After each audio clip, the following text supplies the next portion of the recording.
Good afternoon, my turtle ducks. Just in time for tea. Please help yourself. I've got sugar and honey and cream or lemon, and we've got jam and butter for the tea cookies. I recently hosted a tea party in celebration of Beltane, and I thought we might go over how to set up and execute a tea party. All parties must begin with a plan. Because it's a tea party, there is already an expectation of very light fare. Sandwiches or scones may make up the bulk of the denser savory dishes, though, depending on the type of tea you're planning, a cold soup, various salads, or vegetable trays may also be appropriate. Make sure to keep your menu manageable, no more than you can reasonably make or buy. As it's a tea party, it is good to have an assortment of teas. If you don't like tea, such a pity, you may instead provide other teacup appropriate beverages such as brewed chocolate. Regardless, it is a good idea to have water as an alternative drink. Seltzer water, clear sodas, and juice may be served in crystal but should not be served in teacups. Next up are your activities. What sorts of games or crafts would you like to host?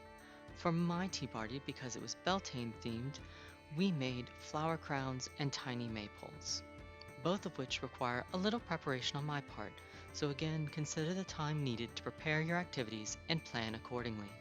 Board games are also a good indoor activity, but check the player count for your game to ensure you have enough, but not too many, guests for your intended game. If you know the weather will be nice, you can have activities or the entire tea party outside. Just be certain to have a backup plan in case of sudden inclement weather. Finally, activities and provisions aside, how much space do you have to comfortably accommodate guests? This one I got quite carried away with, and while I did technically have enough seating for everyone, it took a bit of an unexpected Tetris for everyone to be seated in the same room. So, when planning your own party, count your chairs and consider where you want people to sit. If anywhere with a chair is fine, you have a bit more flexibility than if you want to have a very formal tea around a table. Remember what I did not. You may have multiple events and split invitees into groups. Let's talk about invitations. In this day of easy coordination via social media and messaging, it may be tempting to send out a message or an event invite only digitally. And while there is nothing inherently wrong with that, it is especially delightful to receive a physical invitation. They are usually reserved for events such as weddings, showers, and funerals, so it can be a nice change of pace to receive one for something with lower social stakes.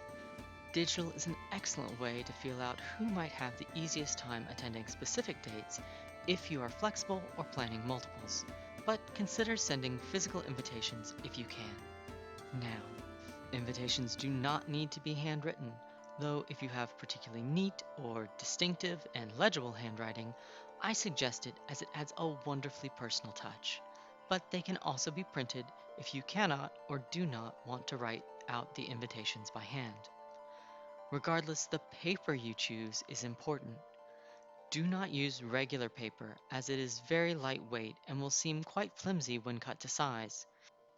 Instead, use invitation stock, cardstock, note cards, or even construction paper if it's a particularly whimsy affair. Even more important than the paper you use is the content of the invitation, so let us briefly go over that. You should open your invitation with a greeting and move directly into what the recipient is being invited to, when the party is to take place, and the location.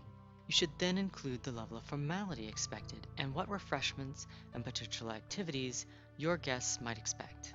If they are expected to bring anything, this would be the time to note it. Finally, denote how many guests they are in turn allowed or encouraged to bring, and finish with your sign-off. If you already have a set digital appointment, you could send the formal physical copies as little as 2 weeks advance notice. However, if you are expecting your guests will have particularly full schedules, or you have not given digital notice, consider sending them as early as 2 or 3 months in advance. If you are concerned about not knowing who will or will not be able to come, you may also include a postcard with return postage and request the RSVP with their number of intended guests. Now that the invitations are sent and the plan is made, it's time to plan out the logistics of setup. Do you have all the tableware you need to both serve and plate all of your planned libations? Equally, if you have it, do you have a plan for washing all of it? It can be a bit overwhelming to have a party and then a mountain of dishes to be washed, either by hand or in a dishwasher. If it's too overwhelming, consider buying paper or compostable alternatives such that you don't have to worry about the logistics of cleaning up. What on your menu will you make and what will you buy? How far in advance can you make or buy it? Tea cakes, scones, cookies, sugar cubes, and other shelf-stable foods may be purchased or made up to a week in advance. Alternatively, sandwiches, soups, any fresh fruit you wish to provide, and most vegetables will need to be purchased or made only a few days or the day of the party. Make sure to plan out your work so you do not overexert yourself before your party even begins. Well, if all your planning paid off and all your guests got their invitations, then that just leaves the party. First off, if you have people who with known food allergies, it's good to label food as either allergen-free or an allergen risk. You can also just include an ingredients list for each thing, though this may become cluttered depending on your arrangement. If people are likely to be moving around during your party, consider availing people of markers for their cups and plates so that once set down, food and drinks do not lose their guests.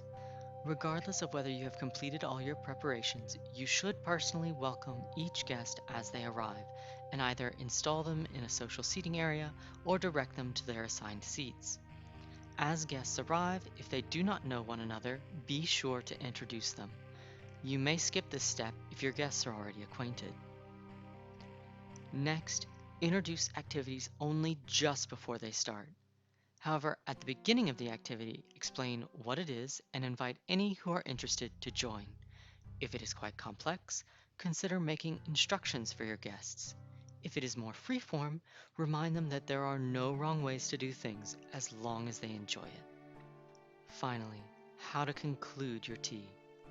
Once the activities are concluded, is a natural place for people to begin taking their leave. To encourage everyone to leave more or less at the same time, you may suggest that before the first person goes, that pictures are taken. This may also lead everyone outside, where it will be easier for them to simply take their leave rather than return inside.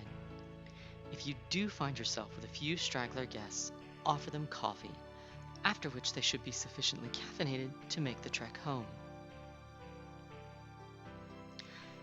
Thank you for joining me. Until next time, be kind, my turtle ducks, to each other and to yourselves.